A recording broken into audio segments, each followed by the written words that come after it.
નમસ્કાર વિદ્યાર્થી મિત્રો, આજે આપણે ધોરણ 12ની ચિત્રકલા વિષયમાં ડ્રોઈંગ થિયરીનું ચેપ્ટર નંબર 2 મધ્યયુગથી અર્વાચીન યુગ સુધીની શિલ્પ અને સ્થાપત્ય કલાનો વિકાસનું જે આખું ચેપ્ટર છે એ આપણે આજે સમજીશું. સાથે સાથે ભારતીય સંસ્કૃતિની અંદર મધ્યયુગના જે શિલ્પ સ્થાપત્ય આપણને ભારતમાં જોવા મળે છે એની શું વિશેષતાઓ છે અને એ જે તે સમયે એના ઉપર કેવી અસર નાખી હતી એ પણ બહુ જ મહત્ત્વપૂર્ણ છે. આ શિલ્પ સ્થાપત્યો આમ કહીએ તો ભારતીય સંસ્કૃતિના પ્રતીક સમા છે. પથ્થરમાં બનેલું આટલું ભવ્ય સ્થાપત્ય એ વિશ્વની અંદર ભારતની એક ઓળખ છે. તો આ શિલ્પ કેવી રીતે બન્યા, એ શિલ્પની શું વિશેષતાઓ છે અને એ સમયના શિલ્પકારોએ કઈ વૈજ્ઞાનિક પદ્ધતિનો ઉપયોગ કર્યો હતો એ હવે સમજીશું. सबसे पहले तो हमें ये पता होना चाहिए कि मध्यकालीन कला यानी किस युग की कला कही जाती है. तो हम ये कह सकते हैं कि गुप्त एज के बाद जो भी मॉन्यूमेंट्स हुए हैं वो सभी हम मध्यकालीन यानी मिडल एज के मॉन्यूमेंट कह सकते हैं. और यहाँ पर बौद्ध कला है, उसके बाद जो भी मॉन्यूमेंट हमें मिले जी उसमें ज़्यादातर हम देखें तो हिंदू रिलीजियन के रिलेटेड जो स्कल्पचर है और मॉन्यूमेंट हमें देखने को मिलते हैं. और इस समय में गुफा यानी हम गुफा में जो काम होता था वो सभी टेम्पल में कन्वर्ट हुआ, यानी गुफा में रहने वाला इंसान मंदिर बनाने वाला था और जो उसका रिलीजियन था वो सब उस मॉन्यूमेंट में हमें देखने को मिलता है.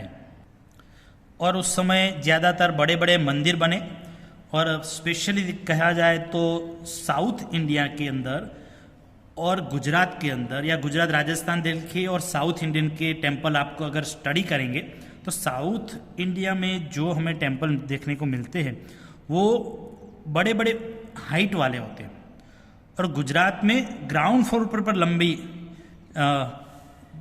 स्कल्पचर हमें ज़्यादातर देखने को मिलते हैं. तो साउथ के जो टेम्पल थे उसको इंडियन स्कल्पचर में द्रविड़ शैली के नाम से जाना जाता है. और इस शैली की जो डेवलपमेंट हुई थी वो चालुक्यन किंग ने की थी, ऐसा इतिहासकार बताते हैं. और यहाँ पर शिल्प कला में जो चीज़ें चाहिए जिसमें शेप्स होते हैं, एनाटॉमी होती है, वो हमें देखने को मिलती है. और ज़्यादातर यहाँ पर जो मॉन्यूमेंट है उसमें हमारी हिस्टोरिकल्स जो कथाएँ थी वो चाहे रामायण हो, महाभारत हो और बहुत कुछ जैसे ब्रह्मांड की चीज़ें आती है उसके बारे में भी रियलिस्टिक स्कल्पचर इस मंदिरों में हमें देखने को मिलते हैं. और इस प्रकार के मॉन्यूमेंट भारत में ज़्यादातर देखा जाए तो वो जो हिंदू रिलीजन था उसमें आहोल, बदामी, इलोरा, एलिफेंटा, महाबलीपुरम और मार्तड़ मंदिर जो कश्मीर में आया है वहाँ पर देखने को मिलता है. और ये सभी मध्य एज के मॉन्यूमेंट हैं. उसके बाद हमें इस भारत के अंदर देखा जाए तो मथुरा शैली भी देखने को मिलती है और चालुक्य, पल्लव, राष्ट्रकूटों ये सब के बीच में जितने भी मॉन्यूमेंट है वो भारत में देखने लायक है. और हम इस बीच कह सकते हैं कि राष्ट्रकूट के राजाओं के समय में जो डेवलपमेंट हुआ था इलोरा का, तो इलोरा में सबसे बेहतरीन मंदिर देखने को मिलता है हमें जिसका नाम है कैलाश मंदिर. उसकी भव्यता और शिल्प स्थापत्य बहुत बेहतरीन है, आगे हम इसमें देखेंगे. तो वो सभी राष्ट्रकूट राजाओं के समय में ये मंदिर बना हुआ था. और मूल ये कैलाश मंदिर जो है वो पल्लव काल में हुआ था, ऐसा इतिहासकार मानते हैं.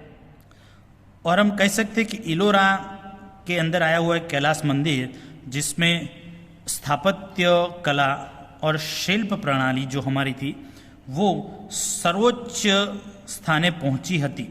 यानी भारत की सबसे ज़्यादा श्रेष्ठ मॉन्यूमेंट की जो कौशल्य था वो उस समय में बहुत श्रेष्ठ उच्च कोटि की थी, ऐसा हम जरूर कह सकते हैं. और ये सभी हिंदू रिलीजन से जुड़ा हुआ था. मध्यकालीन हिंदू कला में देखा जाए तो ज़्यादातर उत्तर, पश्चिम, मध्य और दक्षिण भारत में कंटिन्यू इसका मॉन्यूमेंट का काम चल रहा था, स्कल्पचर भी चल रहा था, और हम कह सकते हैं कि उसकी जो असर थी वो गुजरात तक फैली हुई थी। और गुप्त एज के बाद जितने भी मॉन्यूमेंट हुए वो सभी मध्यकालीन हिंदू कला के नाम से पहचाने जाते हैं।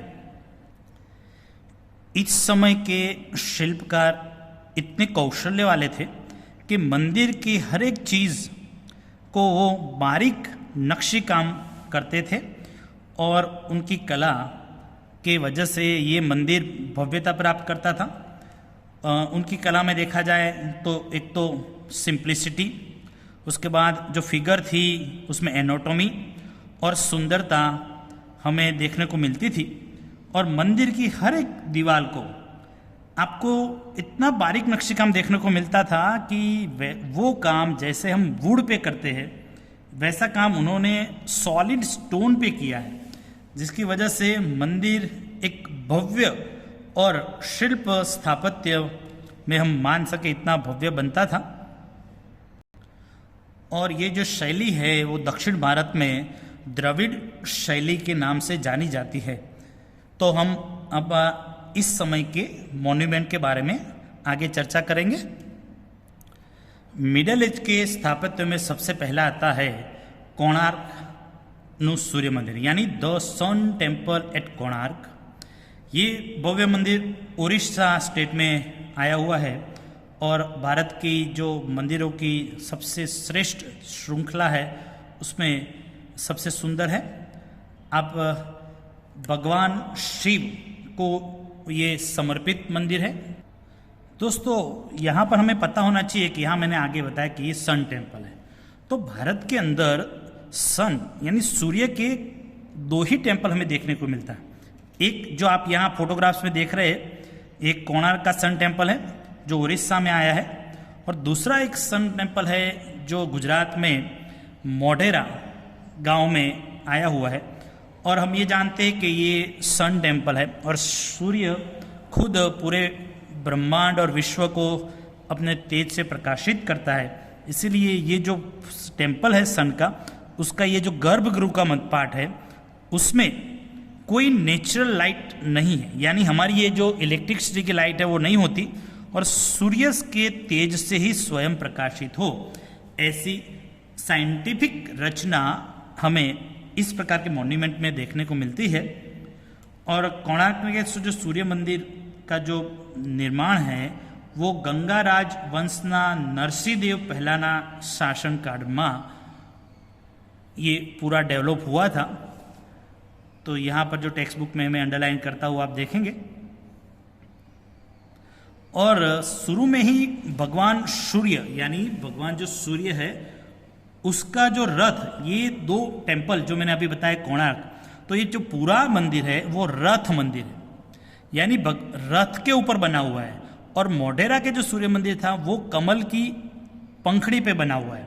तो ये जो रथ है उसका साइड में, ये जो वॉल है उसकी साइड में एक बड़ा सा व्हील है, वो व्हील पे बना हुआ है। यहाँ पर मैं आपको वो भी दिखाता हूँ, आप नज़दीक से इसको देखेंगे तो ये कितना बारीक काम स्टोन पे हुआ है।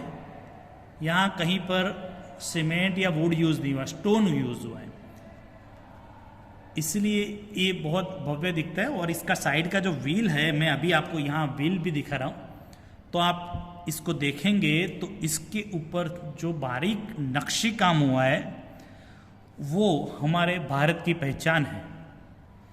ये पूरा मंदिर भगवान सूर्य को समर्पित है और ये जो मंदिर है उसमें 12 जोड़ी यानी इस प्रकार के जो रथ के पहिए हैं वो 12 पहिए हैं और 12 महीना प्रतीक यानी हमारे जो 12 मंथ है उसके प्रतीक समा कहा गया है। और उसके अलावा भगवान सूर्य का जो रथ है उसमें 7 हॉर्स यानी 7 अश्वों ખેંચતા હોય એ પ્રકારનું આ મંદિર ઉપર નિર્માણ થયું છે। यानी यहाँ के मंदिर के आगे 7 हॉर्स के बड़े बड़े स्कल्पचर है। उसके अलावा भगवान सूर्य की विविध प्रतिमाएं यहाँ हैं, और उसके अलावा नर मंडप, और उसके बाद बहुत सारे स्कल्पचर जिसमें म्यूजिशियन, नृत्यकार की मूर्तियाँ भी यहाँ पर सुंदर तरीके से प्रस्तुत की गई हैं। और मंदिर के जो मूलभूत ढांचा है, जैसे हम इसको बोलते हैं, ये जो गर्भगृह है अंदर जहाँ पर भगवान की प्रतिमा रहती है, उसके बाद भोग मंडप भी होता है, और उसके अलावा ये जो पार्ट दिख रहा है आपको आगे का, वो भोग मंडप हम कहते हैं। और साथ जो हॉर्स है वो हमारे जो वीकली 7 डेज है उसका प्रतीक समा हम कह सकते हैं। इसको हम नज़दीक से देखेंगे तो हर एक स्कल्पचर यहाँ पर देखिए आप, और ये जो पूरा व्हील है और इसके बीच में जो लाइन है उसको हम आरो बोलते हैं, तो उसके ऊपर भी फिगर खूबसूरत तरीके से कार्विंग की गई है। अब देखिए कितना बारीक नक्शी काम, जो हमारे लिए नॉर्मल लाइफ में वुड पे भी करना मुश्किल हो जाए, वो उस समय के शिल्पकारों ने पत्थर को कार्विंग करके किया हुआ है।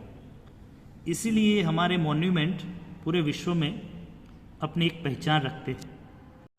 उसके अलावा आप देखेंगे तो ये पूरा मंदिर का बाहर का ओवरलुक है, जो हमें पता चलता है कि नेचुरल सीन्स के बीच में ये मंदिर कितना भव्य दिखता है। इस मंदिर की भव्यता को प्रदर्शित करता हुआ ये दूसरा एक एंगल से आप देख सकते हैं। हम एक ऐसी 12 जोड़ी व्हील है, और हम चौकस से कह सकते हैं कि इस तरह की मॉन्यूमेंट में उसकी बारीक कोतर काम, बहुत नक्शी काम, हमें जैसे कहते हो इतना बेनमून है कि पूरे विश्व में कोणार्क का ये सूर्य मंदिर देखने लायक बनता है, और हमारे देश और विदेश के पर्यटक इसको देखने आते हैं और भारतीय संस्कृति को अच्छी तरह समझते हैं। अब हम बात करेंगे मिडल एज के एक दूसरे मॉन्यूमेंट की, वो है इलोरा केव्स, और उसको वेरूळ केव्स भी कहा जाता है, स्कल्पचर ऑफ इलोरा केव्स। तो ये जो इलोरा का टेम्पल है वो महाराष्ट्र स्टेट में औरंगाबाद से तकरीबन 17 किलोमीटर दूर ये पूरा मंदिर है। और पूरे मंदिर को अगर देखा जाए तो ये one type of Shiva temple है, यानी इसके अंदर एक कैलाश मंदिर है। ये जो आप फोटोग्राफ्स में देख रहे हैं ये कैलाश मंदिर है, तो वो शिव टेम्पल है। और दूसरी एक चीज़ इस इलोरा में हमें देखने को मिलती है कि 3 रिलीजियस, जिसमें बौद्ध रिलीजन, हिंदू रिलीजन और जैन, इन तीनों की प्रतिनिधित्व करती हुई टोटल यहाँ पर 34 केव्स आई हुई है। 34, उसमें से 1 to 12 है केव्स है वो बौद्ध रिलीजन की है। उसके बाद 13 से 29 तक हिंदू रिलीजन, और 30 से लेके 34 तक जैन रिलीजन का प्रतिनिधित्व करती हुई है। यहाँ बहुत सारी अच्छी केव है। और एक चीज़ यहाँ है कि इलोरा के अंदर ज़्यादातर हमें स्कल्पचर देखने को मिलता है, और अजंता में हमें ज़्यादातर वॉल पेंटिंग देखने को मिलता है। तो इलोरा के अंदर नंबर दिए गए हैं, और उसके अंदर रिलीजन के हिसाब से वहाँ पर स्कल्पचर हमें देखने को मिलते हैं। રાષ્ટ્રકૂટ રાજા ચાલુક્યને હરાવી અને પોતાનું એક રાજ્ય સ્થાપિત કર્યું હતું, અને આ સમયમાં એવું કહેવાય છે કે રાષ્ટ્રકૂટ રાજા કૃષ્ણદેવ એટલે કે વેરૂળ એટલે કે ઇલોરાનું શ્રેષ્ઠ કલા સર્જન જે 16th સેન્ચુરીમાં કરાવ્યું હતું એનું નામ છે कैलाश मंदिर। तो ये इसकी जो इलोरा की जो सबसे बड़ी भव्यता है वो कैलाश मंदिर है। और ये भी कहा जाता है कि पूरा ये जो टेम्पल है ये एक स्टोन, ओनली फॉर 1 स्टोन को कार्विंग करते हुए बनाया गया है। कहने का तात्पर्य ये है कि इलोरा के अंदर एक बड़े से पत्थर को ऊपर उसकी जो चोट होती है टॉप पार्ट, वहाँ से कार्विंग करते करते हुए नीचे आए हैं, और उन्होंने गुफा के अंदर जाने के एंट्रेंस और दरवाजे, विंडोज़ ये सब बनाया है। और कैलाश मंदिर के अंदर जो सबसे बड़ा फेमस स्कल्पचर है वो है रावण कैलाश मंदिर में भगवान शिव ने પોતાને પર્વત ઉપર बैठेला शिव ने પોતાની બાહુ ઉપર ઉપાડી રહ્યો છે એટલે એનું નામ છે कैलाश कंपन। यहाँ पर मैं आपको इलोरा केव्स की भव्यता दिखा रहा हूँ जिसका ये फोटोग्राफ्स हमें देखने को मिलता है। तो ये जो पूरा है ये 1 2 3 4 5 ये पूरा जो पार्ट आप देख रहे हैं पूरा एक पत्थर में से ही बना हुआ है। और ऊपर आप देखें तो ऊपर से एक आप क्लाउड दिख सकते हैं आकाश, और ऊपर से कार्विंग करते हुए नीचे गए और साइड का ये पत्थर है। तो ये पूरा पत्थर में से बना हुआ ये जो मंदिर है कैलाश मंदिर ये हमें यहाँ देखने को मिलता है। અહીંયા તમે જોઈ રહ્યા છો કે આ ગુફામાં કૈલાસ ઉપાડતા રાવણનું પ્રસંગનું સુંદર શિલ્પ થયેલું છે। આ કૈલાસ કંપનનું શિલ્પ છે અસલ ગુફાનું, અને આ બ્લેક એન્ડ વ્હાઇટ ફોટોગ્રાફ્સ છે। એની રચના કૌશલ્ય જોતા એ સમયના શિલ્પકારે આવી અંધારી ગુફાની અંદર આટલું સુંદર સર્જન કેવી રીતે કર્યું હશે એ આજે ચોક્કસ આપણે એની કલ્પના કરી શકીએ, એટલા માટે ભવ્ય છે। આજે આપણી પાસે વૈજ્ઞાનિક પદ્ધતિ છે પણ એ સમયમાં તો ફક્ત શિલ્પકારની ઈચ્છા શક્તિ હતી। અને આ ગુફામાં કૈલાસ મંદિરમાં રાવણના પ્રસંગનું ખૂબ સુંદર સર્જન એમને કર્યું છે। રાવણ કૈલાસ પર્વત ઉપર પોતાની તાકાતથી આ પર્વત ઉઠાવતો હોય અને એમાં એક ધ્રુજારી કંપન થતી હોય એ પ્રકારનું આલેખન થયેલું છે। જ્યારે શિવ પોતાની ધ્યાન મુદ્રામાં બેઠેલા હોય અને પગના અંગૂઠાના દબાણથી રાવણની શક્તિને જાણે નાશ કરતા હોય એવું આ શિલ્પમાં બતાવવામાં આવ્યું છે। સાથે સાથે શિલ્પકારે એના બેકગ્રાઉન્ડમાં અન્ય દેવી દેવતાઓનું પણ આલેખન કરી અને શિલ્પને ભવ્યતાનો ઓપ આપેલો છે। કૈલાસ ગુફા મંદિરની બંને તરફ ઘણા બધા શિલ્પો આવેલા છે જેમાં શિવની વિવિધ મૂર્તિઓ પણ કોતરવામાં આવી છે। એમાંની એક આપણે જોઈએ તો કલ્યાણ સુંદર, ગંગાધર શિવ, દક્ષિણામૂર્તિ, ગજેન્દ્ર મોક્ષ એવી પ્રકારના દેવી દેવતાઓના શિલ્પો છે। આ ઉપરાંત ઇન્દ્રાણી, વૈષ્ણવી, બ્રાહ્મણી, વારાહી, કાર્તિકા, ચામુંડા, રુદ્રાણી જેવા શિલ્પો પણ અહીંયા કોતરવામાં આવે છે। એમાંનું એક આપણે આ જોઈએ તો શિવ પાર્વતીના લગ્ન પ્રસંગનું એક સુંદર આલેખન ગુફા નંબર 20માં આપણને જોવા મળે છે, જેની અંદર શિવ અને પાર્વતી છે અને સાથે સાથે ઉડતા ગાંધર્વો અને દેવી દેવતાઓ પણ આપણને અહીંયા આલેખન થયેલા જોવા મળે છે। આ ઉપરાંત શિવ ટેમ્પલનો એક બીજો વ્યૂ પણ તમે અહીં જોઈ રહ્યા છો। આ બધું જ મેં આગળ તમને કહ્યું એમ સળંગ એક પથ્થરમાંથી જ બનાવેલું છે અને લોર્ડ શિવાનું આ એક બીજો શિલ્પ છે જે ઇલોરાની ભવ્યતાના દર્શન કરાવે છે। રાવણની ખાઈ ગુફા નંબર 14ની અંદર ચોપાટ રમતા શિવ પાર્વતી અને शिव तांडव तथा महिषासुर मर्दिनीનું एक भव्य शिल्प आवेलू है। विद्यार्थी मित्रों, आप इलोरा में बहुत ज़्यादातर हम देखेंगे तो महिषासुर मर्दिनी बहुत फेमस स्कल्पचरों में से ये दो स्कल्पचर है। एक है रावण यानी कैलाश कंपन और दूसरा है महिषासुर मर्दिनी। तो जो महिषासुर मर्दिनी का जो स्कल्पचर है मैं आपको यहाँ पर एनालाइज करके दिखा रहा हूँ। इतने समय के साथ कहीं कहीं थोड़ा बहुत क्षतिग्रस्त जरूर हुआ है, पर इतने पुराने मंदिर में आज की तारीख में भी हमें इतना बेहतर स्कल्पचर देखने को मिलता है और हमारे साथ सदियां बीत चुकी है फिर भी हमारे सामने खड़ा हुआ है। तो ये है महिषासुर मर्दिनी का स्कल्पचर। उसके अलावा केव नंबर 20 में शिव पार्वतीना लग्न प्रसंगનું પણ ચિત્ર આવેલું છે અને શિવના અન્ય સ્વરૂપોનું ખૂબ સરસ આલેખન પણ અહીંયા થયેલું જોવા મળે છે। इसके अलावा हम देखें तो केव नंबर 32 के अंदर इंद्रसभा नाम की प्रसिद्ध केव है और ये इंद्रसभा जो केव है वो जैन रिलीजन से, और उसके अंदर तीर्थंकरों की प्रतिमाएं अच्छी तरह से कार्विंग की गई और ज़्यादातर देखा जाए तो महावीर स्वामी की भव्य प्रतिमा भी यहाँ को हमें देखने को मिलती है। और उसके अलावा पार्श्वनाथ और बाहुबली, उसके अलावा यक्षिणियों के मनोहर यानी सुंदर शिल्प हमें जैन धर्म के रिलीजन की जो केव है उसमें भी देखने को मिलते हैं। इस तरह हम जरूर कह सकते हैं कि इलोरा केव्स वो भारतीय शिल्प कला और स्थापत्य कला का बेहतरीन और मैच्योर्ड नमूना है, एग्जाम्पल है। और हमारी जो सांस्कृतिक विरासत है भारत की, उसके हमें इलोरा में दर्शन होने को देखते हैं। और हम ये जो हम आप ये मॉन्यूमेंट देख रहे हैं वो तकरीबन 8th सेंचुरी में बना हुआ है, यानी कितने साल बीत गए फिर भी आज की तारीख में भी हमारे सामने वैसे ही खड़े हैं। तो एक दूसरा एक फोटोग्राफ्स और पूरा व्यू है जो सॉलिड एक स्टोन से बना हुआ ये इलोरा का मॉन्यूमेंट है।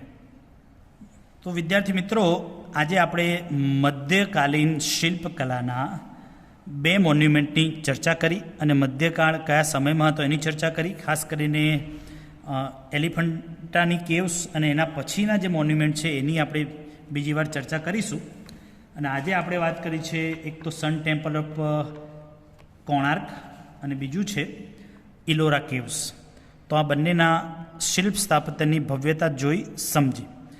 તો એમાંથી મહત્વપૂર્ણ લાઈન નીચે તમે અંડરલાઇન કરજો અને પરીક્ષાની દ્રષ્ટિએ પણ એવી રીતે તૈયારી કરજો। અને હવે પછીના જે મોન્યુમેન્ટ છે મધ્ય એજના એ ફરી આપણે અલગથી સમજીશું। Thank you.